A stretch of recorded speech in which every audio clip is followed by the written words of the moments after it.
नमस्कार दोस्तों, स्वागत है आपका डिजायर आईएएस के प्लेटफॉर्म पे। तो फ्रेंड्स, हम क्लास 11th की जो एनसीईआरटी है फाइन आर्ट की, उसको डिस्कस कर रहे थे और हमारा चैप्टर नंबर 4 चल रहा था। तो ये जो है चैप्टर नंबर 4 का पार्ट 3 है। इससे पहले 2 पार्ट और आ चुके हैं। तो दोस्तों देखिए, हमने यहाँ तक डिस्कस कर लिया था कि अजंता में कितने आपके केव हैं टोटल। ठीक है, तो हमने देखा था कि टोटल 29 केव हैं और सभी के सभी बुद्धिस्ट केव हैं, ना ही हिंदू के और ना ही जैन के। इन लोगों के केव नहीं, सिर्फ और सिर्फ बौद्ध धर्म से रिलेटेड ही केव हैं अजंता में। तो देखिए दोस्तों, जो सबसे बड़ा जो केव है वो है केव नंबर 26।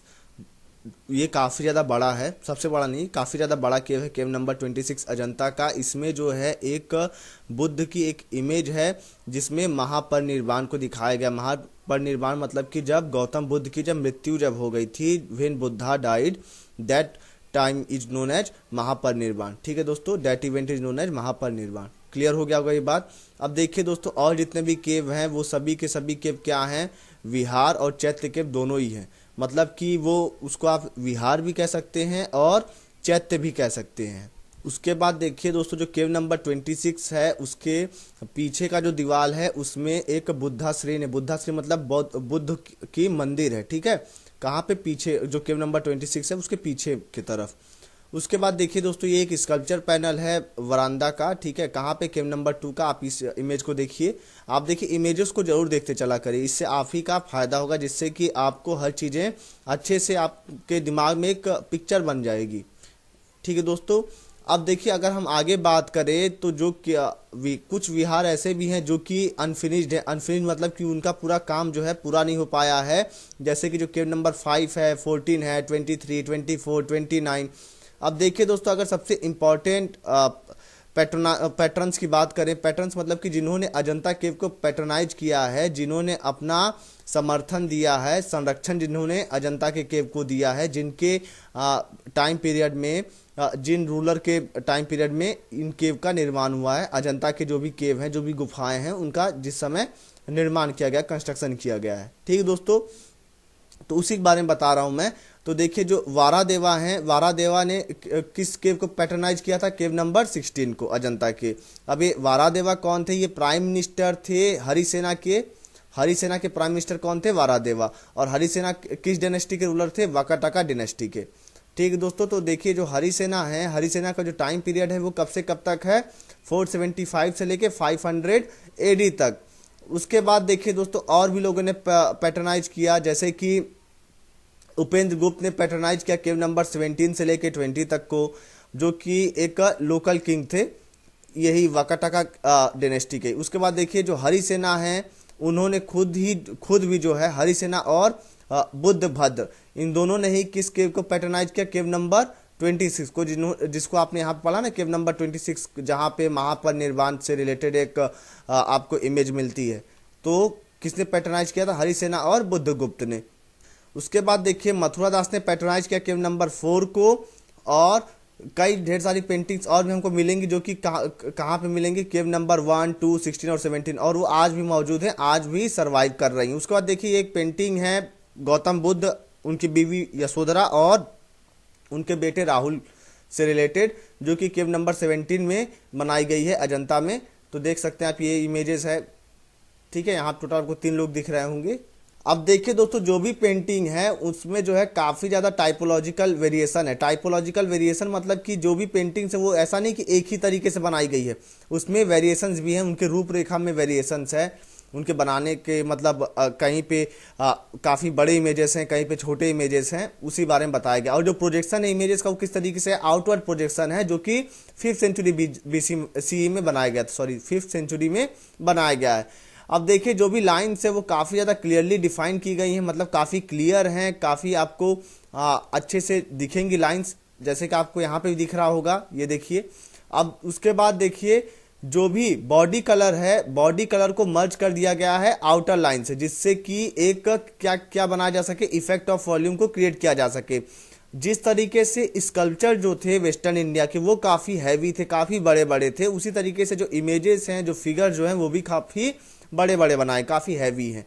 ठीक दोस्तों, अब देखिए जो केव है, केव नंबर 9 और केव नंबर 10, ये किस टाइम पीरियड का, ये अर्ली फेज का है, जब जो है आपका डेवलपमेंट चालू हुआ था अजंता केव का। उस समय का है। और जो केव पेंटिंग है जो केव नंबर 10 की, उसमें हमको ये क्या एविडेंस मिलता है कि यहाँ पे जब केव नंबर 10 में जो भी पेंटिंग्स की गई थी उसमें उस पेंटिंग को करने से पहले दीवालों पे प्लास्टर किया गया था, ठीक है। मतलब दीवालों पे प्लास्टर किया गया, उसके बाद मतलब कि जिससे जो दीवाल का जो सरफेस है वो स्मूथ हो जाए।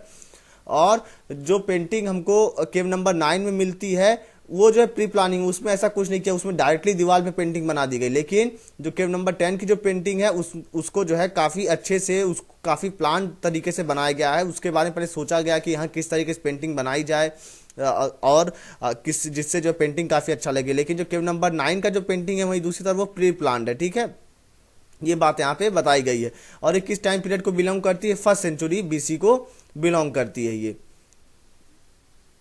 अब देखिए दोस्तों, जो भी लाइंस है, लाइंस काफ़ी शार्प है और कलर्स भी काफ़ी लिमिटेड है। ऐसा नहीं कई ढेर सारे कलर्स का यूज किया गया, कलर्स भी काफ़ी लिमिटेड है। अब देखिए दोस्तों, जो भी फिगर्स हैं, फिगर्स जो हैं काफ़ी नेचुरल तरीके से बनाए गए हैं। उन फिगर्स को ज़्यादा स्टाइलिश बनाने की कोशिश नहीं की गई, ठीक है। उसको नेचुरल दिखाने की ज़्यादा कोशिश की गई है। अब देखिए, एक अप्सरा की फिगर है जो कि केव नंबर 17 में मिलती है हमको अजंता में।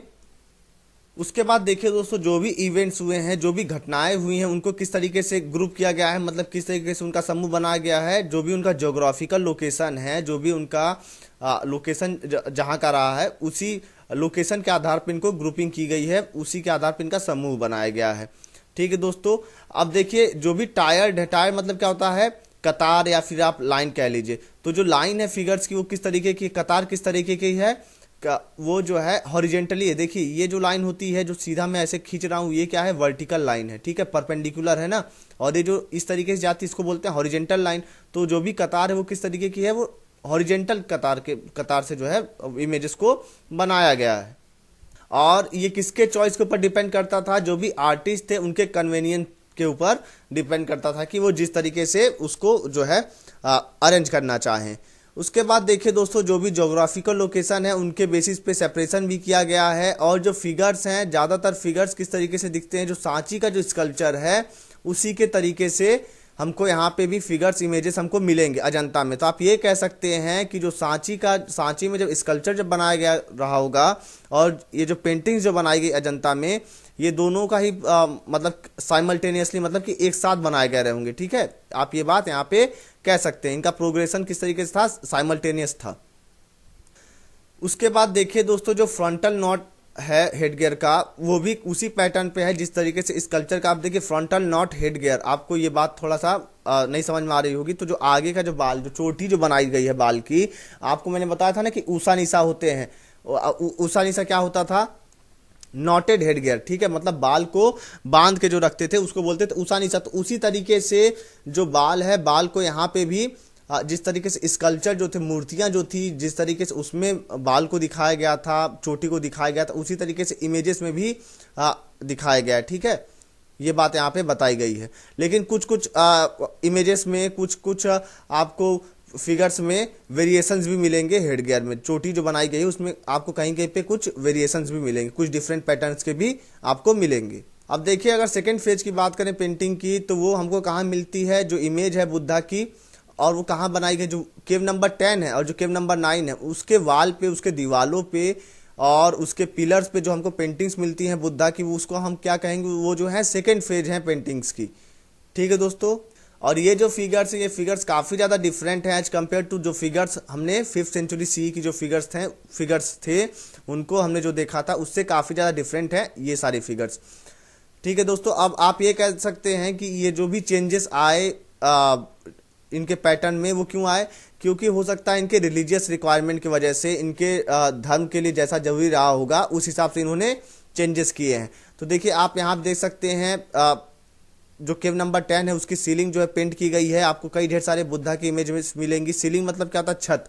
तो वही जो अजंता का जो केव नंबर 10 है वहाँ का जो छत है वो पेंट किया गया है इस तरीके से, ठीक है दोस्तों। उसका देखिए पेंटिंग केव है कहाँ पे, कहाँ की पेंटिंग है, ये जो केव नंबर 9 है अजंता की उसकी पेंटिंग है। तो देखिए, कई ढेर सारे बुद्धा के इमेजेस आपको मिलेंगे और देखिए हॉरिजेंटली अरेंज किए गए हैं। उसके बाद देखिए जो अगला जो फेज जो आता है पेंटिंग के डेवलपमेंट का, वो हमको कहाँ मिलता है, केव नंबर 16, 17, 1 और 2। तो देखिए दोस्तों, हमको सभी केव में पेंटिंग्स तो नहीं मिली, लेकिन इसका मतलब ये नहीं है कि उन सब केव में पेंटिंग नहीं रही होगी। देखिए हर, आप ये कह सकते हैं कि ज़्यादातर केव में पेंटिंग रही होगी, लेकिन वो जो है वो सारी सभी पेंटिंग सरवाइव नहीं कर पाई, क्योंकि देखिए इतना ज़्यादा टाइम पीरियड, इतने पहले की बातें हैं ये सभी चीज़ें कि कुछ पेंटिंग जो है मिट गई होंगी, तो इस वजह से जो है वो पेंटिंग्स हमको अब दिखाई नहीं दे रही हैं। ठीक है दोस्तों, अब देखिए जो भी पेंटिंग्स है उसमें काफ़ी ज़्यादा टाइपोलॉजिकल वेरिएशंस है, या जो भी आपके इन केव्स के, जो कि केव नंबर 16, 17, 1 और 2।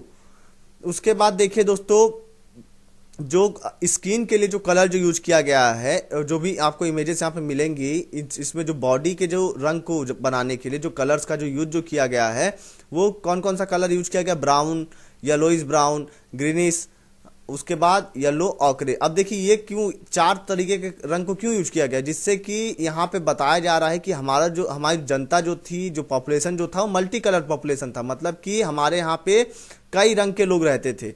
जैसे कि आपको अभी भी हमारे देश में काले लोग मिलेंगे, गोरे लोग भी मिलेंगे, किसी का रंग गेहुआ भी है, तो कई रंग के लोग मिलेंगे। तो वही बात यहाँ पे भी बताई गई है, जिससे कि मतलब कि हमारे देश में मल्टी कलर पॉपुलेशन उस जमाने में भी रहते थे।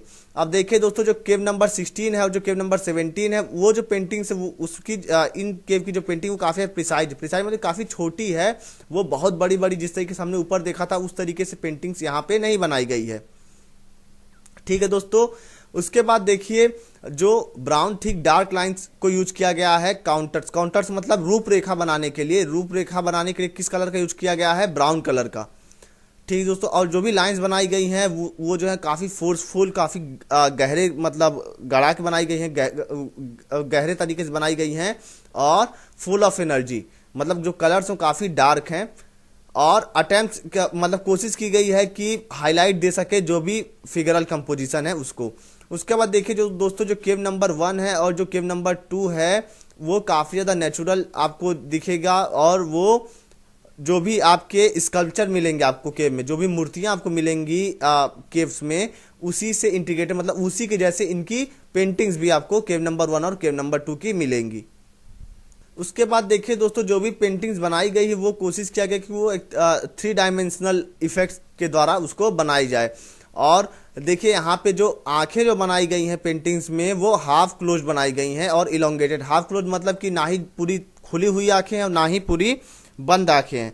ठीक है, मतलब आधी खुली हुई आप कह सकते हैं, तो उस तरीके से आंखों को बनाया गया है।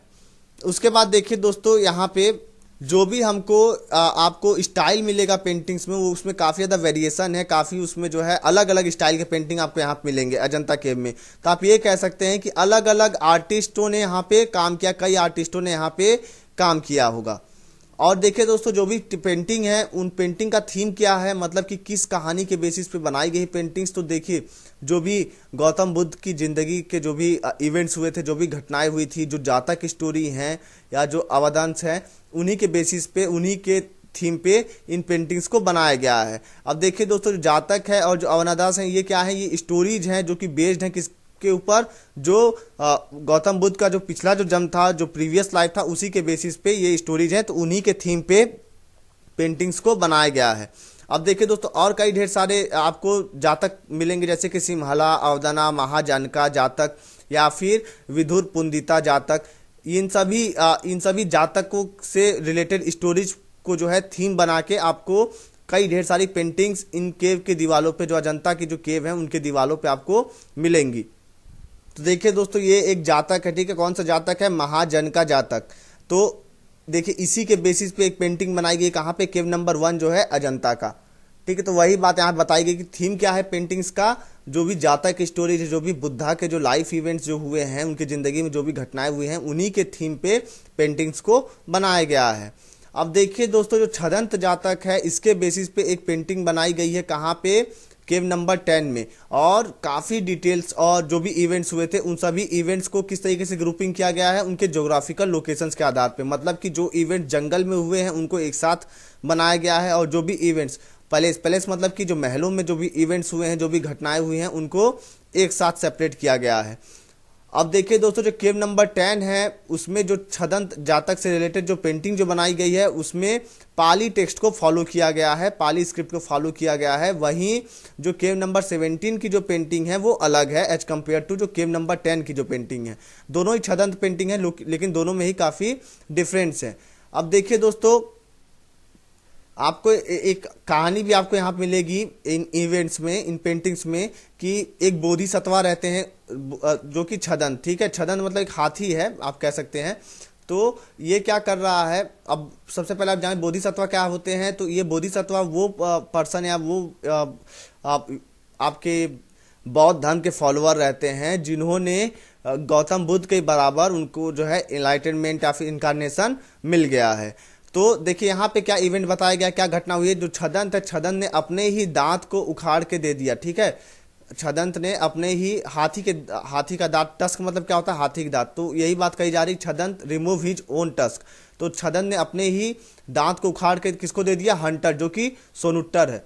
अब किस लिए दे दिया, जिससे कि वो हंट कर सके। तो एक इस तरीके के एक इवेंट को यहाँ पे एक घटना को बताया गया है। वहीं अगर बात करें तो और कौन कौन सी पेंटिंग है बोधिसत्वा की, जो पद्म पानी है और जो वज्र पानी है, इनकी भी पेंटिंग्स मिलती है हमको केव नंबर 1 में।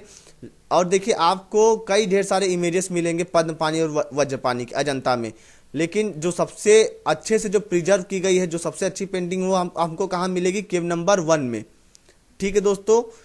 और जो केव नंबर 2 की जो पेंटिंग है वो जो है वेंगी स्कल्पचर में है। अब सबसे पहले आप ये जान लीजिए कि ये वज्र पानी और पद्म पानी कौन होते हैं, ठीक दोस्तों। तो देखिए आप यहाँ ध्यान से देखिएगा, आपको आपके स्क्रीन पे दिख रहा होगा। पद्म का मतलब क्या होता है, पद्म का मतलब होता है लोटस, ठीक है। और पानी मतलब होता है हैंड। तो पद्म पानी मतलब क्या हो गया, वो बोधिसत्वा जो कि अपने हाथ में लोटस मतलब कि कमल के फूल को पकड़ के रहता है, ठीक है। तो उसको क्या कहते हैं, पद्म पानी। अगर वही बात करें वज्र पानी की, तो वज्र मतलब क्या होता है, बिजली, ठीक है, थंडर आप कह सकते हैं। तो और वहीं अगर तो जो वज्र पानी है वो क्या करते हैं, वो अपने हाथों में लाइटनिंग को होल्ड करते हैं। वहीं पद्म पानी क्या करते हैं, वो अपने हाथों में लोटस को होल्ड करते हैं। अब देखिए दोस्तों, इन दोनों को किस तरीके से डिनोट किया जाता है कि ये जो हैं गौतम बुद्ध को सिक्योरिटी प्रोवाइड करते हैं, ठीक है। इनके गौतम बुद्ध के रक्षक हैं कौन, वज्रपानी और पद्मपानी। और ये दोनों ही आपके जो बोधिसत्वा हैं, वज्रपानी और पद्मपानी, आपको जो जहां भी गौतम बुद्ध की आपको इमेजेस मिलेंगी वहां पे आपको इन दोनों की भी इमेजेस मिलेंगी, ठीक है, ज्यादातर। चलिए, क्योंकि ये दोनों ही जो वज्रपानी और पद्मपानी ये सिक्योरिटी गार्ड हैं आप कह सकते हैं किसके, गौतम बुद्ध के। अब देखिए दोस्तों, जो भी स्कल्पचर्स बनाए गए हैं उनमें हमको विदर्भा ट्रेडिशन का भी इन्फ्लुएंस मिलता है। अब देखिए दोस्तों, अब हम जो डिस्कस करेंगे वो हम डिस्कस करेंगे एलोरा केव के बारे में। अभी तक हमने पढ़ा अजंता के बारे में, अब हम डिस्कस करेंगे एलोरा के बारे में। तो देखिए एलोरा में आपको ऑल शब्द आ रहा होगा ना, ऑल ओरा। तो ऑल का मतलब क्या हो गया, सभी रिलीजन्स के लिए, जितने भी तीनों ही रिलीजन। देखिए उस समय इस्लाम तो था नहीं, मुस्लिम धर्म तो था नहीं, तो तीन धर्म कौन कौन से, हिंदू भी, बौद्ध भी और जैन भी। तो आप ये कह सकते हैं कि जो अजंता केव किसके लिए था, सिर्फ और सिर्फ बुद्धिज्म के लिए, और जो एलोरा है वो हिंदू, बुद्धिज्म और जैन तीनों के लिए ही है। अगर ट्रिक की बात है किस तरीके से आप याद करेंगे, तो आप या तो ऐसे कर लीजिए कि एलोरा को आप एलोरा के तरीके से प्रोनाउंस कर लीजिए, ठीक दोस्तों, तो आपको जो है ये चीज़ें याद हो जाएंगी। और हाँ, एक और बात आपको मैं यहाँ बताना चाहूँगा कि यहाँ पे आपको शिव जी के भी स्कल्पचर मिलेंगे, मूर्तियाँ मिलेंगी, और विष्णु जी के भी मूर्तियाँ आपको एलोरा में मिलेंगी। तो देखिए दोस्तों, ये जो एलोरा केव है ये कहाँ पे लोकेटेड है, औरंगाबाद डिस्ट्रिक्ट जो है महाराष्ट्र का, वहाँ पे आपको मिलेगा एलोरा केव। और ये अजंता केव से लगभग 100 किलोमीटर दूर है। और इसमें टोटल जो है 32 बुद्धिस्ट केव हैं, ठीक है, मतलब 30 टोटल जो है 32 हैं। कौन कौन किसके किसके, बुद्धिस्ट भी हैं, ब्राह्मणिकल भी है और जैन भी। वही बात मैंने जो आपको बताई थी कि बौद्ध धर्म के भी हैं, जैन धर्म के भी हैं और हिंदू धर्म के भी हैं, ठीक है दोस्तों। चलिए आगे बात करते हैं। और अगर टाइम पीरियड की अगर बात करें इस केव की, तो 5th सेंचुरी से लेके 11th सेंचुरी तक इसका जो है टाइम पीरियड रहा होगा। अब देखिए ये जो है एक जो केव नंबर 16 है एलोरा का, उसमें दिखाया गया जो कोर्टयार्ड है, कैलाश टेम्पल। और यहाँ पे जो केव नंबर 10 है एलोरा का, उसमें आपको एक चैत्य हॉल मिलेगा। अब देखिए आपका विहार क्या होता है, चैत्य क्या होता है, ये सभी चीज़ें मैंने आपको अपने प्रीवियस लेक्चर में अच्छे से बता रखी हैं, ठीक है। अब बार बार उन्हीं चीज़ों को रिपीट मैं नहीं करना चाहता हूँ। आप चाहें तो प्रीवियस लेक्चर को देख सकते हैं। वैसे बता देता हूँ, चैत्य में क्या करते हैं वर्शिप, और विहार में क्या करते हैं, वो जो भी मॉन्क रहते थे वो जो थे वो वहाँ पे रहते थे, और चैत्य में वो लोग वर्शिप करते थे। तो आपको जो चैत्य हॉल है केव नंबर 10 एलोरा का, वहाँ पे आपको सीटेड बुद्धा की भी इमेज मिलेगी, मतलब स्कल्पचर मिलेगा। अब देखिए दोस्तों, जो एलोरा जो है आपको, एलोरा काफ़ी ज़्यादा यूनिक है। यूनिक क्यों है? क्योंकि यहाँ पे स्टाइलिस्टिक एक्लेटिसिज्म होता है। क्यों? इसका मतलब क्या हुआ कि कई ढेर सारी स्टाइल जो हैं एक ही जगह पे मिल रही हैं। क्यों? देखिए आपको यहाँ पे बौद्ध धर्म भी मिलेगा, जैन धर्म भी मिलेगा, और ब्राह्मणिकल स्ट्रक्चर भी मिलेंगे। ठीक है, मतलब हिंदू धर्म से भी रिलेटेड आपको यहाँ पे स्कल्पचर्स मिलेंगे। अब देखिए दोस्तों, जो केव है जो एलोरा का जो केव है और जो औरंगाबाद है, ये आपको डिफरेंस दिखाता है दो रिलीजन्स के बीच में, बुद्धिज्म और ब्राह्मणिकल, मतलब कि हिंदू रिलीजन के बीच में। और यहाँ पे टोटल जो है 12 जो है बुद्धिस्ट केव हैं। कहाँ पे? एलोरा में।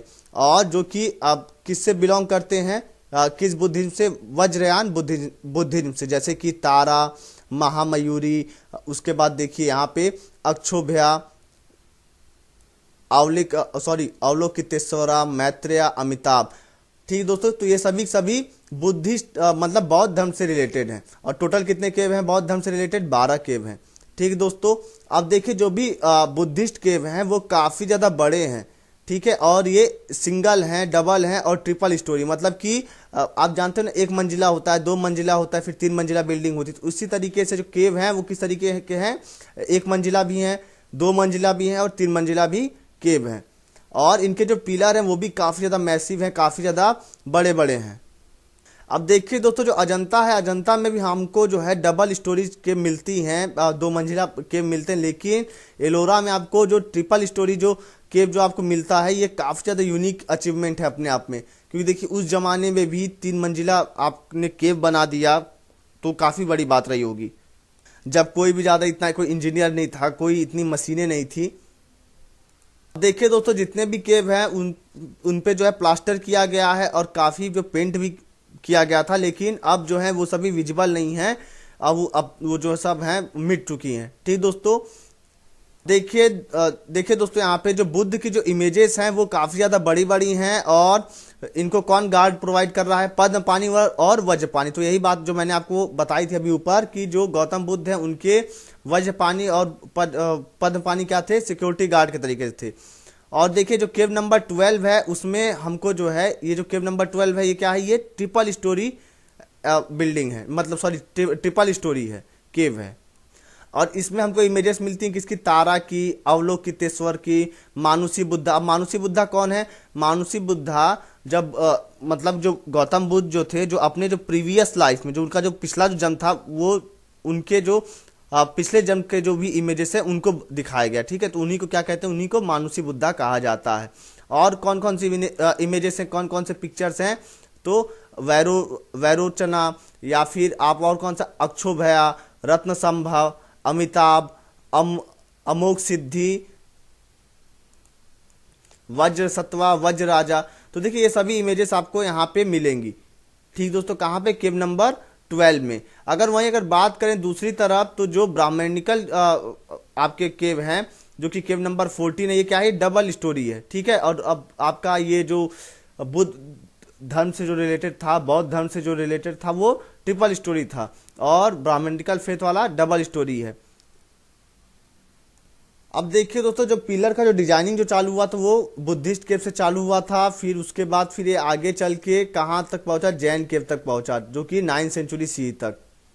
और काफ़ी जो है डेकोरेट किया गया इसको, मतलब काफ़ी सजाया गया इसको। और देखिए जो केव नंबर 13 से लेके जो केव नंबर 28 है, ये सभी केव किससे रिलेटेड है? ब्राह्मणिकल केव, हिंदू धर्म से रिलेटेड है। और ज़्यादातर केव किसको डेडिकेटेड है? शिव जी को, सैविज्म को। ठीक है, और हमको जो है शिव जी की भी इमेजेस मिलेंगी और विष्णु जी की, जो कि मैंने आपको अपने अभी जब शुरू किया लेक्चर तभी हमने आपको बता दिया था। अब देखिए यहाँ पे जो केव नंबर 15 है एलोरा में, वहाँ पे हमको गजासुर शिव, मतलब शिव जी की फोटो है गजासुर की, तो उसकी आपको इमेज आपको यहाँ पे दिख रही होगी। अब देखिए दोस्तों, जो हिंदू धर्म से रिलेटेड जो भी केव जो बनाए गए हैं, वहाँ पे हमको जो शिव जी से रिलेटेड जो थीम जो मिलती है, तो एक आपको इमेज ऐसी मिलेगी कि जिसमें रावण जो है माउंट कैलाश को हिला रहा है, ठीक है, उसको शेक कर रहा है, हिला रहा है। और अंधकासुर का जब वध जब किया गया था, उससे रिलेटेड आपको इमेजेस मिलेंगी। कल्याण सुंदर से रिलेटेड आपको इमेजेस आपको मिलेंगी। और वैष्णवी थीम के भी आपको इमेजेस आपको मिलेंगी, उस थीम पे भी बने हुए आपको पिक्चर्स आपको मिलेंगे, जिसमें हमको जो है विष्णु जी के जो अवतार जो हैं उनके बारे में उनको जो है बनाया गया है। अब देखिए दोस्तों, जो भी स्कल्पचर हैं एलोरा के, वो काफ़ी ज़्यादा मोनूमेंटल हैं और वो जो हैं हैवी हैं, ठीक है। अब देखिए, जो भी आप ये कह सकते हैं कि जो एलोरा के जो भी इमेजेस आपको कहाँ कहाँ से रिलेटेड मिलेंगी, कई अलग अलग प्लेस है, जैसे कि विदर्भा से, कर्नाटक से, तमिलनाडु से, ठीक है दोस्तों। तो आप ये कह सकते हैं कि ये सबसे मोस्ट डाइवर्स साइट है, मतलब आपको यहाँ पे काफ़ी ज़्यादा भिन्नता मिलेगी आपको जो है एलोरा के स्कल्पचर में। और जो केव नंबर 16 है, इसको क्या कहा जाता है, इसको बोला जाता है कैलाश लेनी। और ये एक रॉक कट टेम्पल है, जिसको कि एक सिंगल रॉक को, ठीक है, मतलब एक ही रॉक को काट के जो है बनाया गया था, जिसको आप एक यूनिक अचीवमेंट कह सकते हैं, जो भी आर्टिस्ट ने इसको जो है बनाया था, जिसको कि हम अगले नेक्स्ट चैप्टर में डिस्कस करेंगे, जो चैप्टर नंबर 5 जो हम डिस्कस करेंगे टेम्पल आर्किटेक्चर के बारे में, तो वहाँ पे देखेंगे। उसके बाद देखिए दोस्तों, जो आपके जो शिव जी से रिलेटेड जो केव हैं, वो कौन से, केव नंबर 29, केव नंबर 21। और जो केव नंबर 29 है, ये जो है जो एलिफेंटा केव है, उसी के जैसे जो है केव नंबर 29 भी आपको दिखेगा। और अगर स्कल्पचर क्वालिटी की बात करें, जो केव नंबर 29, 21, 17, 14 और 16, ये काफ़ी ज़्यादा अमेजिंग है, ठीक है, मतलब काफ़ी सुंदरता के साथ इसको बनाया गया है। तो दोस्तों देखिए, आज के लेक्चर में बस इतना ही। अब जब हम जो अगला जो लेक्चर आएगा, उसमें हम डिस्कस करेंगे एलिफेंटा केव के बारे में, और वहाँ पे जो है आपका इस चैप्टर का जो है और भी चीज़ों को हम देखेंगे। सो फ्रेंड्स, अगर आपको ये वीडियो पसंद आया हो तो आप ज़रूर वीडियो को लाइक करिएगा, वीडियो को शेयर भी जरूर करिएगा, जिससे कि मेरे और जो भाई बहन हैं जिनको आर्ट एंड कल्चर ज़्यादा बोरिंग लगता है, उनकी भी मदद हो जाए। और हाँ दोस्तों, देखिए मैं लेक्चर्स को थोड़ा छोटा ही रखने की कोशिश कर रहा हूँ, क्योंकि देखिए आर्ट एंड कल्चर ऐसा टॉपिक है, क्योंकि इसमें इंटरेस्ट ज़्यादा पैदा नहीं हो पाता। तो जब छोटे छोटे टॉपिक रहेंगे तो आप बोर भी नहीं होंगे, और आपको जो है जब बोर नहीं होंगे तो अगर आप 10 मिनट भी वीडियो को देखेंगे, अगर 20 मिनट भी देखेंगे, तो आपको वो चीज़ें अच्छे से समझ में आएगी। So friends, thanks for watching my video and God bless you all.